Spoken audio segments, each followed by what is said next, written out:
Hi, so I thought I'd talk to you today a little bit about using fabric with fusible web onto something other than fabric. Normally we use that for applique and things, and it's kind of like an applique, but we're just going to, this time of year, it's going to be a gift giving season. Any time of year is gift giving season in my personal opinion, however.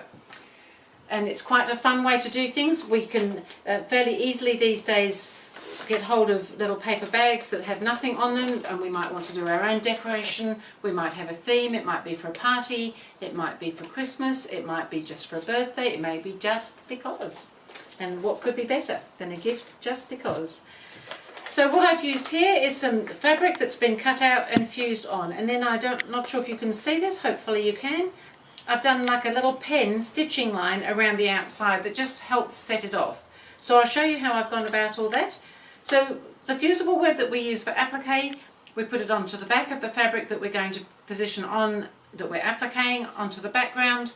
So we can also iron that onto paper and cardboard and boxes and things like that. It's just really a heat reactive glue that we're using, so we can iron it onto almost anything that you can actually iron. So it has to be able to take the heat, so that you can iron it onto plastic and things like that. So do think about that. So I thought I'd just quickly go through the whole process. It might be just something as simple as a little white paper bag that are fairly readily available in life. And I've got some shapes already cut out here with the fusible web on the back. And so if I was going to be doing this, I just need a surface obviously to iron on, and I suggest the use of one of these Teflon applique mats.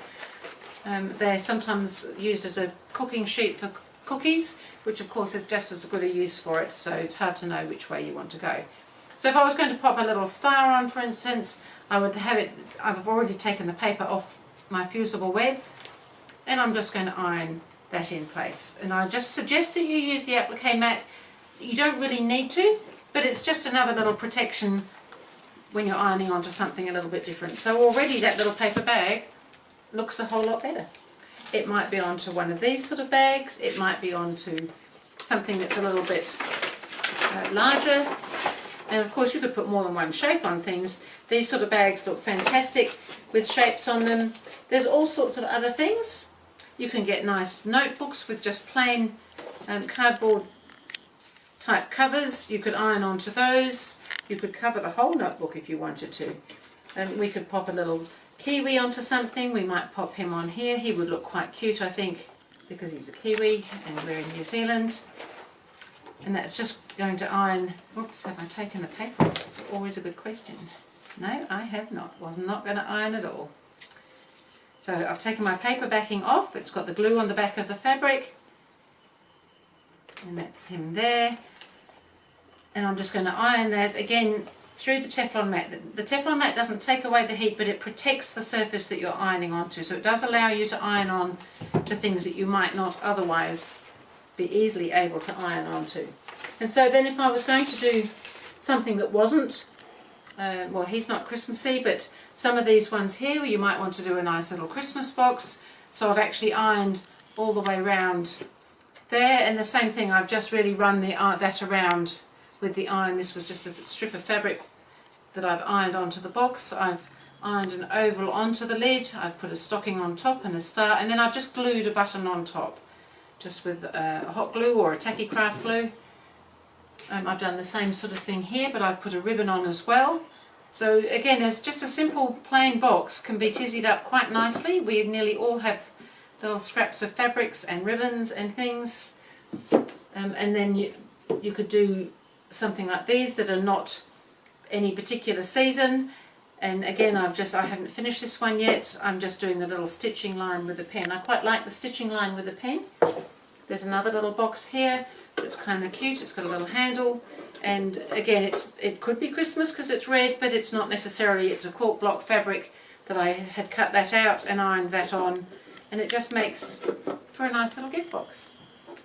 So I'll just start going around this kiwi so that you can see what I mean about the little stitching mark. So it's really just a straight little, as if you're stitching, but you're stitching with a pen.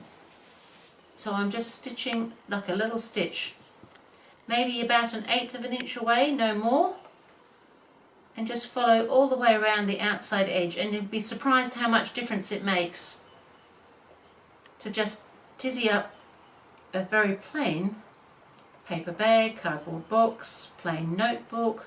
You can do greetings cards. Really, if you can iron the background, whatever the surface is, you can iron fabric to pretty much anything you like. How fun is that? Just jazzing up anything. And so that was just a little quick idea to help us at this time of year. Sometimes you've got some quite nice fabrics. I thought this little tartan teddy with a little gold thread through it was quite cute. You can just jazz that up with a little bit of tinsely stuff and a little gift tag. So much you can do. It's really so much fun to just be able to play. So some fusible web, some paper bags, and some scraps of fabric, and pretty much you're away. So enjoy those little ideas of fusing fabric to something other than fabric.